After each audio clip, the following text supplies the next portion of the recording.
So yes, I promised to talk a few words about how we went about to set up and start using the assessment methodology for our first call, which we have recently launched.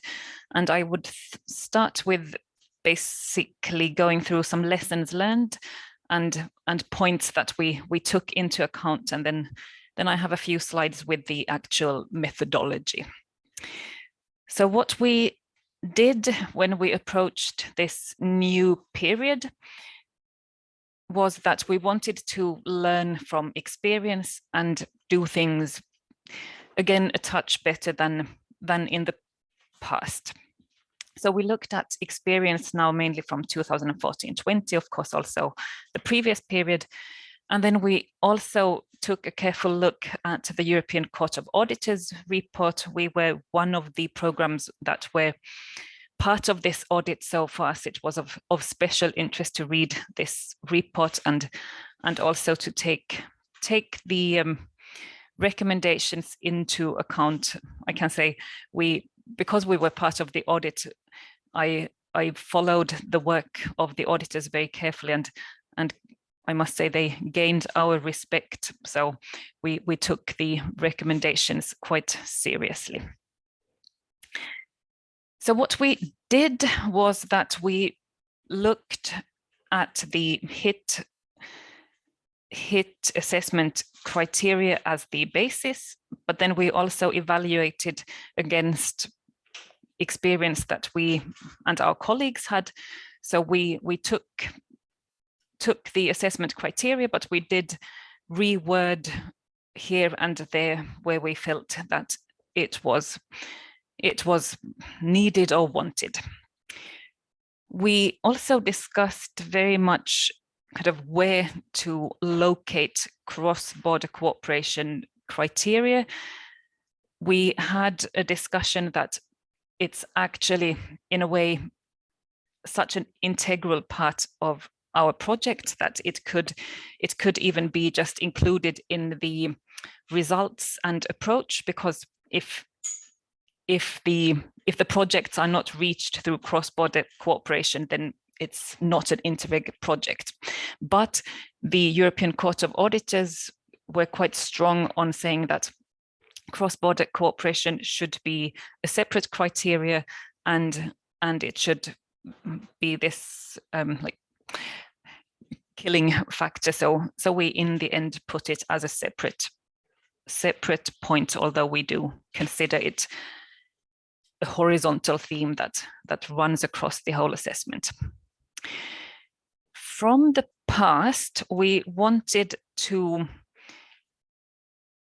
get a better system of filtering out weak projects. So we already had a good system for filtering out the unacceptably weak projects. So those that really did not meet the quality minimum, but we did feel that we wanted to get rid of also the very weak projects, which were technically speaking acceptable to fund. But also, I think, as colleagues and the European Court of Auditors colleagues and Bernhard mentioned, the whole process of getting from the first project idea to finally project results is so long and involves so many steps. So I think one of the kind of lessons learned from also the Court of Auditors work was that we have to set the bar extremely high at all levels. We have to consult projects very well. Then we have to be very critical in assessment. Then we have to support them very strongly and support and help them during implementation. And only then can we avoid the loss of quality which is inevitable at each stage. So kind of really laying a good basis through the assessment and seeing the importance of really approving only the best of the best projects. That was what we wanted to do. And we tweaked our methodology for this. Technically speaking, we used to have 4 scores for each assessment criteria. So 1 is unacceptable, and then 5 was the best. But we felt that 4, so 1, 2, 3, 4, is more efficient and gives a better result. So that's what we chose. And we have always used scores and verbal comments, but we did not accumulate those scores into a consolidated score per project. However, now, again, based on the European Court of Auditors findings, we actually realized that it is worth doing like that. So now we are using, for each project, accumulated total score with 1 comma place. And based on that, we will do a priority list of scores in priority order, or in the order of their scores and quality per program objective. And that is what we will present to the monitoring committee together with our verbal assessment. And one thing that we learned that we definitely want to keep is what also I think HIT is following. So we separate the strategic and the operational assessments, and a project can only go on to the operational assessment if it has passed the strategic assessment. So as I guess everyone knows, or it is easy to imagine, the reason is that it's possible to save a technically poor application if it's strategically relevant, but it makes absolutely no sense to approve a strategically weak project that managed to fill in all the cost categories and activities and work plan perfectly. So that I think keeps making a lot of sense. And then we can move on to the next slide. So what we have now then done is that we discussed and approved this methodology with our regional and member state stakeholders. Of course, the monitoring committee still has to confirm it, but nevertheless, we have a methodology to work on, and we have presented it in the manual and, of course, other applicant guidance along the way. We then also have done quite a lot of internal preparation, so setting up the templates for colleagues to use when assessing, and also have had several discussions to harmonize the understanding and to really know when to give a 1 and when to give a 3, and how to write the assessments, and how to present finally to the monitoring committee. And that leads me to the last point here, which is that we plan, once our monitoring committee is in place, to have a first kickoff and training session. So we spent 1 day live. This is the plan, to really go through with them what are the program objectives, what are our goals, what do we understand as a good result, and then to have a workshop with them to harmonize the views and to agree on how we work together. So what will the monitoring committee do and what will the JS do? So that was that. And then I will just very quickly go through. We have small and regular projects. I chose here to present from the regular projects. The assessments, essentially, they are very much the same, and we can click further. So here you see the main structure. So this is the same for each criteria. So first you see the headline. This is about the project's contribution to program results and strategic relevance.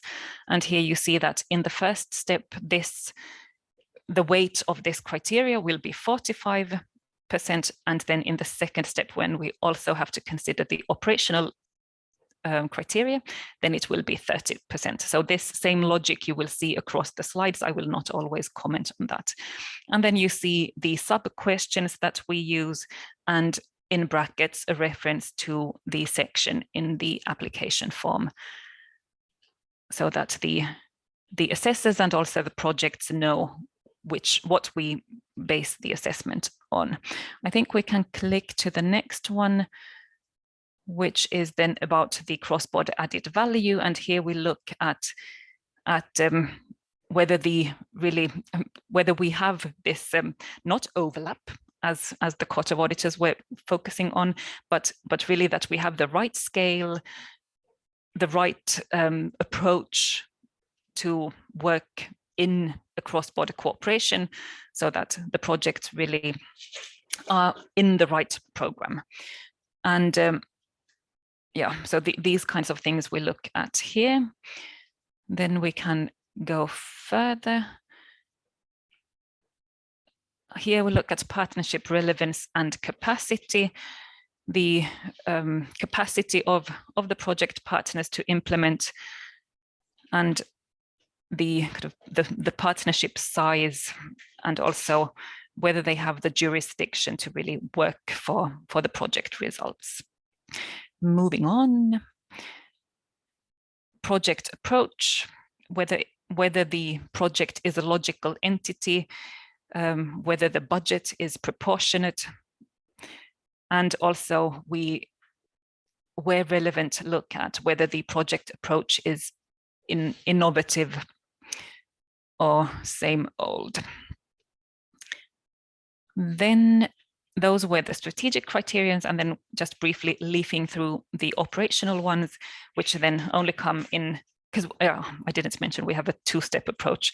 So these come only then in the second step, where they submit the full application. And here we look at the work plan, its realism, and how it has been presented, including then the communication approach.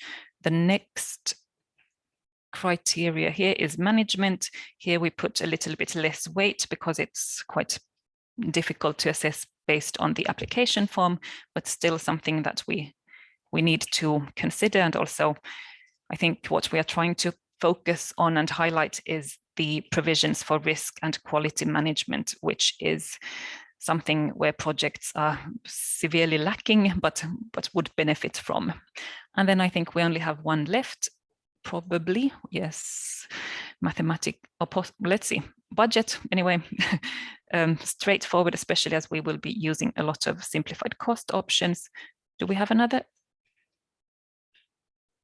Yes, so this is just the summary of how we have internally and in the manual explained